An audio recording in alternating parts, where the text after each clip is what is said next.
अन academy ही क्यों? ये एक सवाल है जो बहुत लोगों ने मेरे से पूछा। मेरे क्लास में 2 बच्चा है, एक दिन तो मेरी क्लास में 1 बच्चा है, कभी प्लेटफॉर्म पर कोई नहीं जाना। ऑल मतलब हमेशा से I wanted to be a sports person, cricketer विकेटर ज़्यादा वुड हैव बीन बेनिफिशियल। और आपने कभी अपने गुप्ता जी को इमोशनल देखा नहीं होगा। जब ये सारी चीज़ें वापस से गिवन किया ना,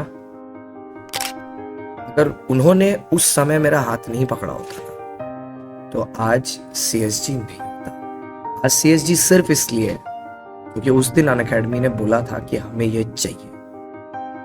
कुछ 65 लाख रुपीस मेरे पास थे अकाउंट में, ठीक है। मैंने 10th में आके स्कूल में सेकंड आया था मैं, ठीक है। 12th में 3rd था स्कूल में। When I'm talking about गंदे thoughts, there were dark thoughts to end life and stuff like that. Everything happened. That is why मैंने बोला ना untold story है, एकदम true. Behind the scenes, how does it happen behind the scenes? What is behind the smiling face? मेरे को आज भी याद है, नागराज बोल के एक सर थे जिन्होंने मेरे को लाया था। मैंने उनको कॉल किया, मैंने बोला आप मेरे को निकाल दो सर, क्योंकि मेरे से नहीं हो रहा। Cried that day, सर मेरे से नहीं हो रहा। अन अकेडमी ही क्यों? ये एक सवाल है जो बहुत लोगों ने मेरे से पूछा कि why am I selecting this only, आखिर यही क्यों। अब इस बात को समझने के लिए आपको मैं थोड़ा सा ना बैकग्राउंड में लेके चलता हूँ। आपको चीज़ें समझनी पड़ेंगी, मुझे थोड़ा सा जानना पड़ेगा, और मेरे को पता है आप जानना भी चाहते हो, इसलिए मैं आपको बताता हूँ पूरी स्टोरी शुरुआत से। सीए का कोर्स करने का कोई भी डिसीजन नहीं था कभी भी, हमेशा से करना कुछ और था। मतलब हमेशा से I wanted to be a sports person, cricketer विकेटर ज़्यादा वुड हैव बीन बेनिफिशियल।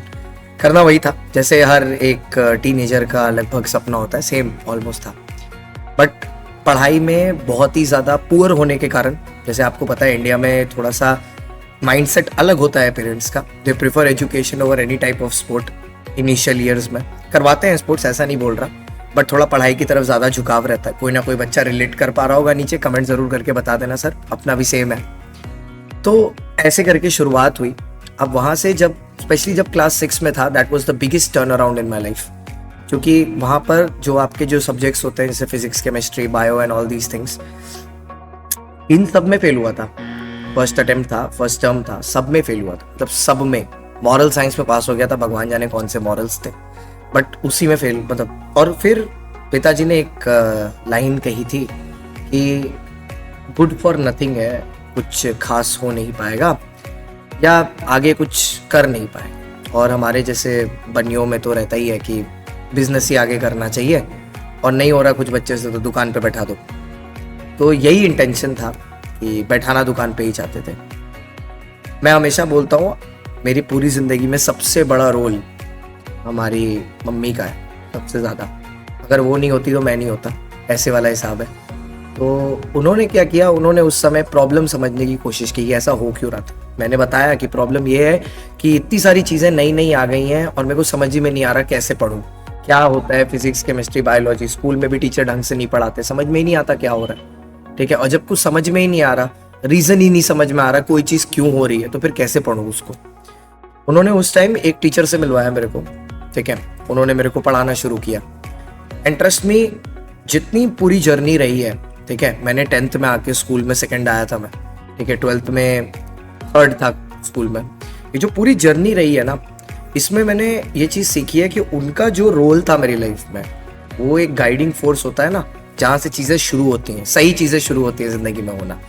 तो वो पॉइंट था जहाँ से एक सही इंसान आपकी ज़िंदगी में आया था एंड उन्होंने चीज़ों को आगे बढ़ाया था।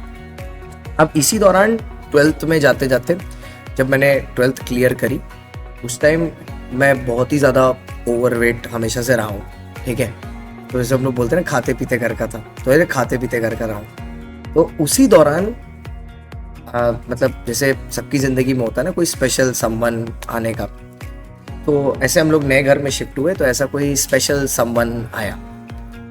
तो ये जो रिलेशन था ये कॉलेज के फर्स्ट ईयर के आसपास चला। इसी दौरान मैंने डिसाइड किया कि डिसाइड क्या किया, क्योंकि पिताजी ने ही कहा कि एक बार सीए दे के देखो, मम्मी और पापा दोनों ने बोला बस सीए दे के देखो।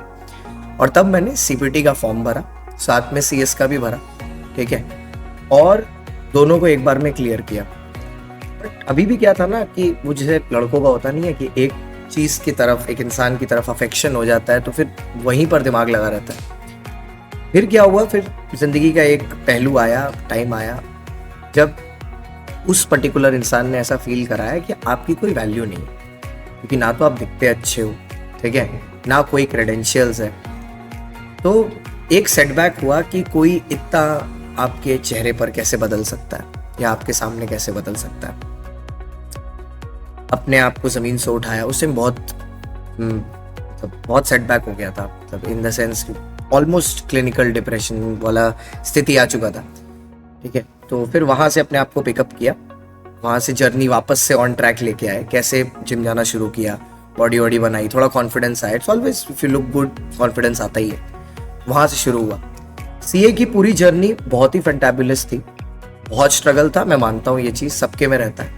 और उस टाइम के दौरान हमारे टीचर्स ने बहुत सपोर्ट किया, जो हम लोग थे टीचर्स। कभी भी ऐसा कोई घर पे प्रॉब्लम नहीं थी, घर पे हमेशा सपोर्ट ही मिला। ऐसा कभी भी नहीं था कि घर पे सपोर्ट नहीं मिला, सपोर्ट हमेशा मिला। प्रॉब्लम्स क्या हो रही थी, सिलेबस कंप्लीशन, जो नॉर्मल बच्चों की प्रॉब्लम होती है, वो सारी प्रॉब्लम्स थी। और इसके साथ सीए कंप्लीट किया। अब जब पढ़ाना मैंने बहुत जल्दी शुरू कर दिया था अपने लाइफ स्पैन में, सीपीटी देने के बाद ही 19 साल की उम्र से मैं पढ़ाना शुरू कर रहा था, पढ़ाना स्टार्ट कर दिया था। और ऑफलाइन बढ़िया चल रहा था। 2-3 साल पहले पॉकेट मनी की तरह ही शुरू किया था, तो पॉकेट मनी की तरह स्टार्ट हुआ, बढ़िया चला, 2-3 साल 4 साल बढ़िया किया। फिर सीए क्वालिफाई किया, then I went to employment, ठीक है। तो जिस कंपनी में मैंने जॉब लिया था, ठीक है, वो कंपनी का नाम आप लोग वैसे सबको पता ही है। I started with ITC, okay. तो आईटीसी के साथ जब मैंने शुरू किया, 1 साल मैंने काम किया वहाँ पर, ठीक है। पर 1 साल बाद मेरे को समझ में आने लगा कि ये काम मेरे लिए नहीं है, क्योंकि मैं जो जिंदगी के 4 साल किया पढ़ाना, मेरे को वही कंटिन्यू करना चाहिए, ठीक है। और ये ज़्यादा सही है मेरे लिए, क्योंकि यहीं पर मेरा दिमाग बैठ रहा है। अब हुआ क्या, जब पढ़ाना शुरू करने का डिसीजन लिया और मैं वहाँ से निकला, तो पैसे अच्छे खासे हो गए थे। तो मैंने बोला पढ़ाने के साथ साथ क्यों ना इन्वेस्टमेंट की जाए। तो मैंने एक जिम में इन्वेस्टमेंट की, ठीक है। मतलब उस टाइम मेरे को याद है कुछ 65 लाख रुपीज़ मेरे पास थे अकाउंट में। मैंने 55 लाख के आसपास जिम में लगा दिया। तो अब ये है जनवरी का 2020, ठीक है, 2020। और मैंने नवंबर में इन्वेस्टमेंट कर दी है पूरी, ठीक है, मतलब सब लगा दिया। और 10 लाख रुपए हाथ में है मेरे। मैंने बोला ठीक है, वो तो 10 lakh is more than enough, पढ़ा तो रहा हूँ, उससे आ ही रहा है, महीने का 1.5-2 लाख रुपए आ ही जा रहा है। और जनवरी में वापस से पढ़ाना शुरू किया, नया बैच लगाया, CMA foundation, CMA inter, CA foundation, CA inter, और शुरू किया। सब कुछ स्मूथ जा रहा था, ठीक है। रेंटल्स वेंटल्स पेमेंट करके थोड़ा लॉस हो रहा था, बट सैलरी आ रही थी तो बात बराबर आ जा रही थी, क्योंकि नया बिजनेस था। फिर आया लॉकडाउन, ठीक है। अब लॉकडाउन में क्या हुआ, जिस सेंटर में पिछले 6 साल जिंदगी के पढ़ाए वो बंद हो गया। तो जो ओनली सोर्स ऑफ इनकम था वो अब नहीं है। और बैंक में सिर्फ 10 लाख रुपए, बाइक की EMI है, घर का इलेक्ट्रिसिटी बिल है, मम्मी मांगेगी नहीं कभी, अपनी भी तो जिम्मेदारी होती है ना, घर का इलेक्ट्रिसिटी बिल है। और जो जिम है उसका 4 लाख रुपए रेंट है, 4 लाख रुपीस। तो 1 महीना लॉकडाउन गया, 2 महीना लॉकडाउन गया, रेंट तो जा रहा है, EMI कट रही है, बैंक बैलेंस हो गया है मात्र 20,000 रुपए। इतना टॉक्सिक हो गया था वो इन्वायरमेंट, और पूरा दिन घर में बैठे हूँ। आप देखो, आज भी याद है, बहुत सारे दिन ऐसे भी थे कि मतलब बहुत ही रोना आ रहा है, लेकिन कुछ कर नहीं सकते क्योंकि घर पे सब लोग देख रहे हैं। बाहर जा नहीं सकते क्योंकि लॉकडाउन है, घर में रह नहीं सकते।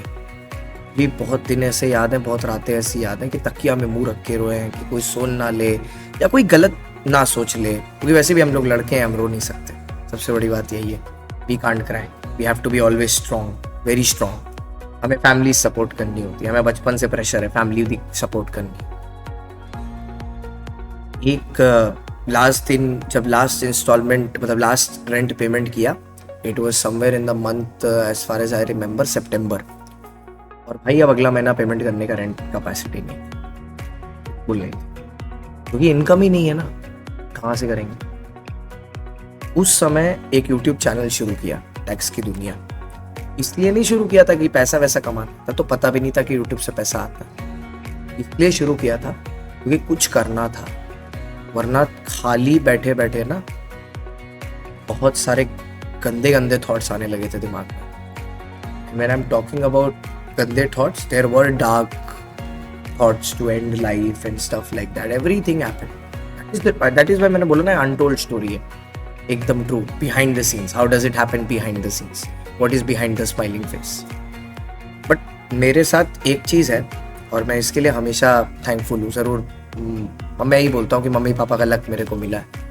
मेरे साथ जब कुछ बहुत गलत हो रहा होता है ना, कोई ना कोई हमेशा देख रहा होता है उसको ठीक करने के लिए। इतना आशीर्वाद है मेरे साथ, मेरे को लगता है। जब मैंने ये चैनल बनाया उसके ठीक 1 महीने बाद मेरे को अनअकैडमी से कॉल आया कि सर हमें आपको पढ़ाना है, मतलब हम चाहते हैं कि आप हमारे साथ पढ़ाएं। टू बी वेरी ऑनेस्ट, उस दिन मेरे को अनअकैडमी के बारे में पता था सब कुछ, कि ऑनलाइन एजुकेशन होती है, ये वो होती है, बट पता है मैं वहां तक पहुंचा कैसे, ये किसी को नहीं पता है वहां तक पहुंचा कैसे। एक बच्चा था जिसको मैंने ना आज से 2 साल 3 साल पहले पढ़ाया होगा, 2017 में। उसके भैया वहां पर रिक्रूटर थे अकेडमी। उसने अपने भैया को मेरा वीडियो दिखाया कि ये पर्टिकुलर सर है, इनका यूट्यूब चैनल है, मैं लाइव भी पढ़ चुका हूँ, इनसे बहुत धांसू पढ़ाते हैं, ठीक है। तो उन्होंने मेरी वीडियो देखी, वहां से मेरे को लेके आए, मेरे से पूछा। जब उन्होंने फोन किया ना पहली बार, मेरे को अगली तरफ ऐसा लग रहा था कि कोई आदमी बस मेरे को यहाँ से बचा ले, मतलब बस निकाल ले एक बार के लिए। वो कुछ भी बोलते ना उस दिन, वो ये भी बोल देते कि सर आप कुछ भी कर दीजिए, हम आपको पैसे दे देंगे, और कुछ भी पैसे दे देंगे, 10,000 रुपये भी दे देंगे, मैं कर लेता, क्योंकि मैं पागल हो चुका था पूरी तौर से बिना काम के, ठीक है। अब जब मैं आया ना अकेडमी, मैंने ये पूरी इन्वायरमेंट देखी, ये पूरा ग्लोबल देखा। मैंने 0 से शुरू किया यहाँ पर भी आके। एक समय था, मेरे को आज भी याद है, मैं यार समझो मैं एक बैकग्राउंड से आ रहा हूँ जहाँ पर मैंने ऑफलाइन में 800 900 का बैच पढ़ाया। मेरे क्लास में 2 बच्चे हैं, एक दिन तो मेरी क्लास में 1 बच्चा है, क्योंकि प्लेटफॉर्म पर कोई नहीं जानता। मेरे को आज भी याद है, नागराज बोल के एक सर थे जिन्होंने मेरे को लाया था। मैंने उनको कॉल किया, मैंने बोला आप मेरे को निकाल दो सर, क्योंकि मेरे से नहीं हो रहा। क्राइड दैट डे, सर मेरे से नहीं हो रहा। मैंने बहुत कोशिश किया, मैंने पढ़ाया, बट कोई आता ही नहीं क्लास में को देखने के लिए। मैं क्या करूँ अब, मेरे से नहीं हो रहा सर, मेरे को नहीं लगता मैं कर पाऊंगा। उन्होंने बस मेरे को एक बात बोली, आप जैसे कर रहे हो सर आप करो, आपका समय आएगा। 2021 आया, जनवरी आया, मैंने YouTube पर पढ़ाना शुरू किया, प्लस पर स्पेशल पर पढ़ाना शुरू किया। मैंने पीक देखी है, मैंने रैंक 96 से अपने आप को 46, 46 से 10 से आज इंडिया का नंबर 1 बनते हुए अपने आप को देखा है। उस दिन मेरे लाइव स्ट्रीम पर 3,500 बच्चा था ना, मैंने अपने आप को नंबर 1 बनते हुए देखा। जब यहाँ पर अभी बहुत सारे टीचर्स गए, मेरे को इन टीचर्स ने भी अप्रोच किया, झूठ नहीं बोलूँगा मैं, और काफ़ी अच्छे ऑफर्स थे, ये भी झूठ नहीं बोलूँगा। लेकिन मैंने ना फिर अपनी मम्मी से पूछा कि मेरे को जाना चाहिए। बहुत बार मन किया यार कि छोड़ देता हूँ, क्यों ना दूसरी तरफ देखता हूँ, क्यों ना कुछ खुद का कर लूँ। अनअकैडमी तो सब टीचर्स छोड़ के जा रहे हैं, यहाँ क्यों रहना चाहिए। मेरी मम्मी ने मेरे को बस एक बात बोली कि तुम डूब रहे थे तब यही सहारा था, तुम उड़ रहे हो तो इनका साथ नहीं छोड़ना। मैं बोला मम्मी इतना समझा दिया ना, अब कुछ भी हो जाए, जिस दिन तक पढ़ाऊंगा इसकी प्लेटफॉर्म पर पढ़ाऊंगा। और मैं हर उस बंदे को बोलता हूँ जो यहाँ से गया या यहाँ पर है, कल को ऐसा भी हो सकता है कि मैं भी हूँ या ना रहूँ, पर मैं हमेशा ना इस बात से थैंकफुल रहूँगा कि आज मैं जो भी हूँ सिर्फ और सिर्फ अकेडमी की वजह से। अगर उन्होंने उस समय मेरा हाथ नहीं पकड़ा होता तो आज CSG नहीं होता। आज CSG सिर्फ इसलिए है क्योंकि उस दिन अनअकैडमी ने बोला था कि हमें ये चाहिए। आज जब आप देखते हो ना, मैं जिस कॉन्फिडेंस से स्क्रीन पर आता हूँ, जो चिल्ला के अपना इंट्रोडक्शन देता हूँ, उस पे बड़ा, उसके पीछे एक डरा हुआ इंसान था। वो scared that is my life going to shit after this, because मेरे को कुछ डायरेक्शन नहीं था कि कहाँ जा रहा हूँ। उससे आज मैं यहाँ आया हूँ, और इसीलिए मैं बच्चों को ना पूरे कॉन्फिडेंस से यहाँ बुलाता हूँ, क्योंकि मैं यहाँ खड़ा हूँ ना, और जब तक मैं हूँ, मैं आज भी इस बात को रिकॉर्डेड में बोलता हूँ, जब तक मैं यहाँ पर हूँ, किसी एक बच्चे का भी इंटरेस्ट हर्ट नहीं होने दूंगा। मैं खुद रात भर जगूंगा, लेकिन किसी भी एक बच्चे के साथ गलत नहीं होने दूंगा। सीधी सी बात है, मेरा प्लेटफॉर्म है। मैं हमेशा बोलता हूँ अनअकैडमी मतलब किसी और का नहीं है, ये मेरा प्लेटफॉर्म है, ठीक है, मेरा प्लेटफॉर्म है। और क्यों आपको अनअकैडमी पर आना चाहिए या क्यों आपको यहाँ आके पढ़ना चाहिए, उसका एकदम सिंपल चीज है भाई।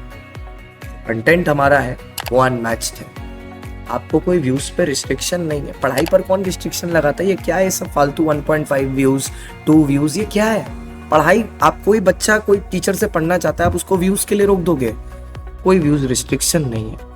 हमारा लाइव प्लेटफॉर्म है, आप लाइव इंटरेक्ट करते हो मेरे से, रेज हैंड हो चाहे आस्क का डाउट हो, सब कुछ लाइव।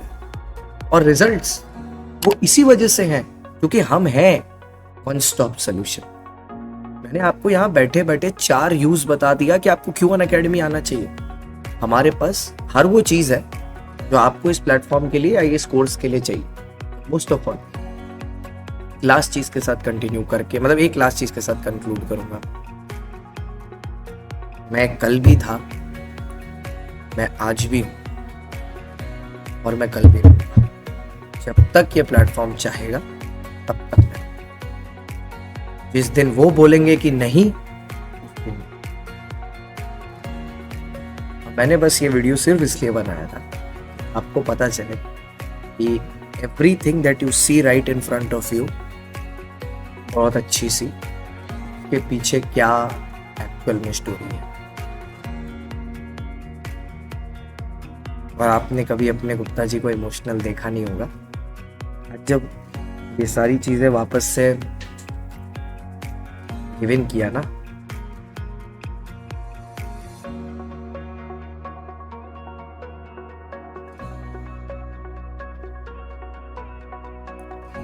तो सारी चीजें याद। एंड बस इतना ही बोलूंगा, मैं हूँ